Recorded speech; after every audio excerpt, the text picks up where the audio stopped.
교수님 안녕하십니까? 네, 안녕하세요. 여기는 인천지방법원 부천지원이고요. 아파트에 입찰하기 위해서 왔습니다. 오늘 입찰받을 물건에 대해서 혹시 간략하게 소개 부탁드립니다. 일반 아파트 물건이고 김포에 있는 물건입니다. 어떤 물건인지는 지금 설명드리기는 어렵고, 제가 입찰하고 낙찰받거나 폐찰할 수도 있잖아요. 폐찰 확률이 더 높기는 해요. 그 이유는 지분 물건 같은 경우에는 실수요자분들이 안 들어온단 말이에요. 근데 일반 물건, 하자가 없는 물건 같은 경우에는 실거주 목적으로 들어오시는 분들과 경쟁을 해야 되기 때문에 이기기가 쉽지는 않아요. 저 같은 경우에도 수많은 입찰과 낙찰, 폐찰을 경험했지만 일반 물건, 특히 아파트 물건 같은 경우에는 낙찰률이 아무래도 낮을 수밖에 없습니다. 그래도 최대한 낙찰을 받을 수 있도록 최선을 다해서 입찰가를 정해 볼게요. 그래도 1, 2, 3등 안에는 들지 않을까 생각이 듭니다. 그럼 이런 물건을 입찰할 때 동쌤만의 공략법이 있으면 공략법이란 거는 따로 없고, 내가 입찰하고자 하는 물건의 시세 파악을 정확히 하는 게 가장 중요하겠죠. 그래서 이 정도 가격에는 팔 수 있구나 라는, 내가 이 물건을 통해서 얻을 수익을 얼마를 가져갈 거냐, 그게 가장 중요해요. 그래서 나는 이것저것 다 떼고 500만 원의 수익만 얻어도 만족해, 아니면 1000만 원, 2000만 원, 자기의 어떤 기준이 있을 거잖아요. 그 가격대로 이제 역산해서 들어가면 됩니다. 한마디로 시세가 1억이야, 1억에 팔 수 있어. 근데 난 이 물건을 통해서 1000만 원의 수익을 얻고 싶어. 그럼 어떻게 하면 돼요? 1억에서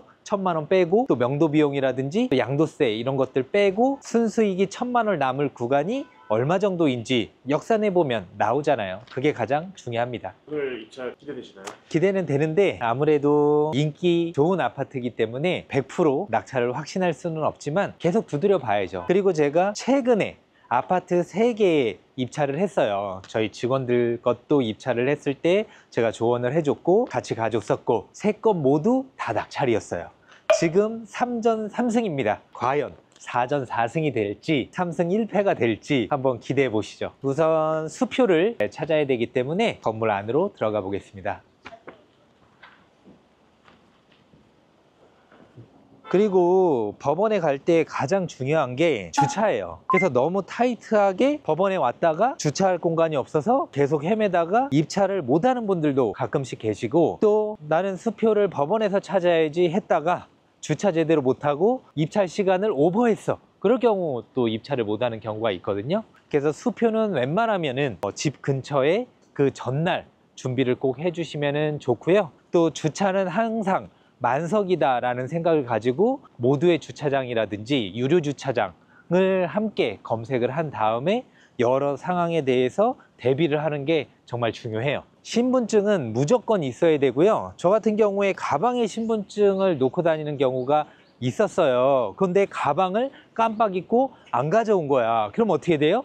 입찰 못하는 거예요. 제가 부천지원에서 그런 경험이 있었거든요. 그래서 그 이후부터는 가방에는 주민등록증, 지갑에는 운전면허증을 항상 같이 넣고 다닙니다. 여러 변수들을 통제해야 돼요. 신분증은 2개씩 준비를 하시면 좋겠습니다. 가방에 하나, 지갑에 하나.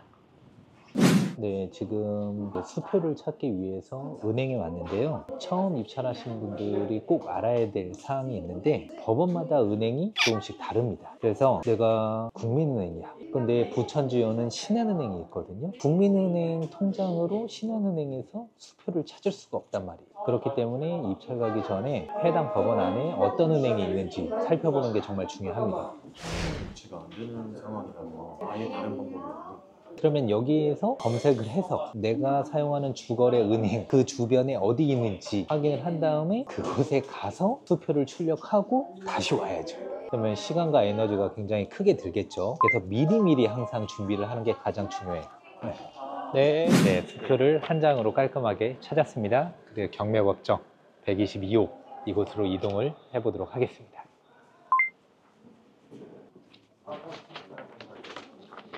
요거는 입찰서를 제출했고요. 입찰서 제출하면 이런 종이를 주거든요. 끝까지 잘 갖고 있어야 돼요. 폐차를 하든 낙찰을 받든 이거를 집행관한테 제출을 해야, 폐차를 하면 이걸 보고 보증금을 돌려주거든요. 그래서 이거는 꼭 잘 가지고 있어야 되고, 제가 입찰한 물건 같은 경우에는 결과 발표가 나기까지 조금 오랜 시간이 걸릴 것 같아요. 사건 번호 순서대로 개차를 진행을 하는데 거의 맨 뒤에 있습니다. 그리고 이제 입구로 들어오다가 예전에 알던 지인분도 만나게 됐고, 저 저 기억하시겠어요? 안녕하세요. 몇 년 만에 뵙는 것 같아요. 굉장히 오랜만이네요. 잘 지내셨어요? 잘 지내고 있습니다. 와, 오늘 입찰하러 오신 네, 거예요? 오늘 방송 가끔 한 번씩 보는데 예. 어우, 또 수강생분도 이곳에 오셨습니다. 다른 물건에 입찰을 하기 위해서 그분의 물건도 어떻게 낙찰이 되는지 폐찰이 되는지 한번 기다려보고 즐거운 마음으로 설레는 마음으로 한번 기다려보겠습니다. 낙찰 응원해 주세요. 다음이다. 다음이에요.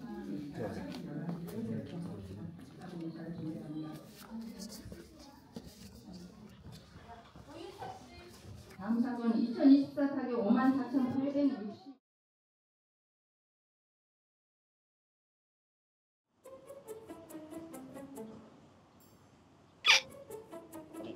쌤, 왜 이렇게 슬픈 자세를 하고 계십니까? 어떤 일이 있었던 건가요? 폐찰했습니다. 4억 2천이 좀 안 되는 아파트였는데 한 300만 원 차이로 2등으로 폐찰을 해버렸네요. 씁쓸합니다. 근데 오늘 이 법원에서 굉장히 재미난 일들이 많았어요. 유튜브 구독자분도 3분이나 이렇게 오셔가지고 저한테 인사를 영상 잘 보고 있다 라고 건네주셨고, 또 수강생분도 한 4분 정도 또 오셔가지고 안에서 입찰서 쓰는 방법이라든지 그런 것들도 설명드리면서 굉장히 즐겁게 재미나게 결과를 기다렸었는데 아쉽게도 폐찰을 했네요. 그래서 몇 억대 되는 물건인데 몇백만 원 차이로 폐찰을 했을 때는 너무 아쉽죠. 근데 계속 아쉬워만 하면 안 되죠. 네, 또 새로운 물건들, 입찰할 물건들 많으니까 그런 물건들을 찾기 위해서 또 열심히 달려야겠죠. 추후에 또 이렇게 입찰하실 물건들이 더 있으신가요? 입찰한 물건이야 뭐 매일매일 있죠. 그래서 한번 폐찰했다고 해서 의기소침해 있을 필요가 없어요. 물건들은 많고, 또 제가 연속해서 한 2, 3주 동안 12번인가를 폐찰을 했던 적이 있어요. 2등으로만 6번 폐찰했나? 그리고 대부분 2등, 3등을 했었는데 그때는 그래도 지치지 않고 포기하지 않고 계속 입찰을 하기 위해서 열심히 돌아다녔는데 13번째 만에 낙찰받은 물건을 통해서 낙찰받고 3개월 만에 4,800만 원의 또 수익을 얻었었거든요. 그렇기 때문에 경매 공매에는 언제나 기회가 누구에게나 공평하게 주어지거든요. 포기하지 마시고 열심히 움직이시면 반드시 좋은 성과가 납니다. 그거 꼭 기억해 주세요.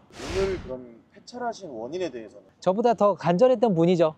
저는 이 정도 수익을 생각을 했었는데 그거보다 더 적게 수익이 나도 난 상관없다.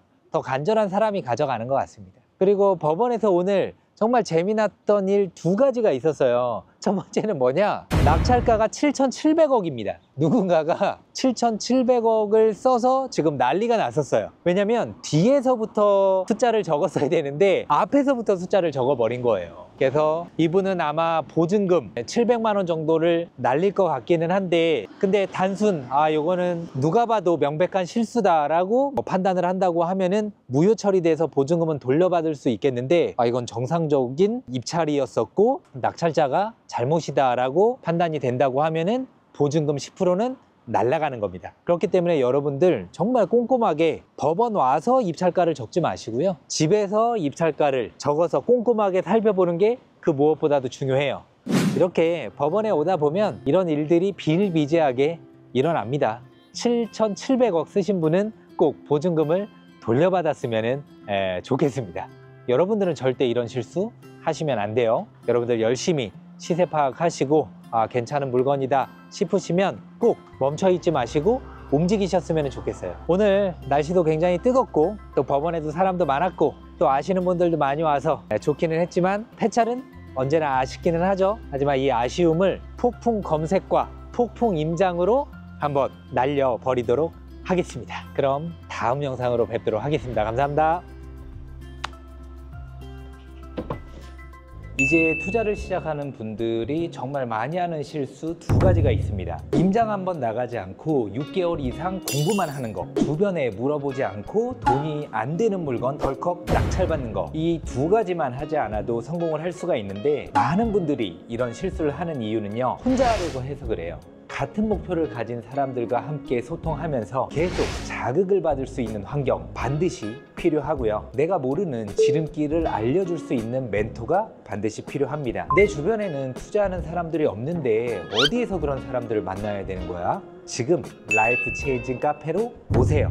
카페 링크는 영상 아래에 있고요. 특히 처음 시작하는 분들이 잘 따라올 수 있도록 카페에서 다 가이드를 제공해드리고 있습니다. 혼자서는 너무 막막하지만 정말 빠르게 성장하고 싶다 하시는 분들은 지금 라이프 체인징 카페에서 시작해보세요.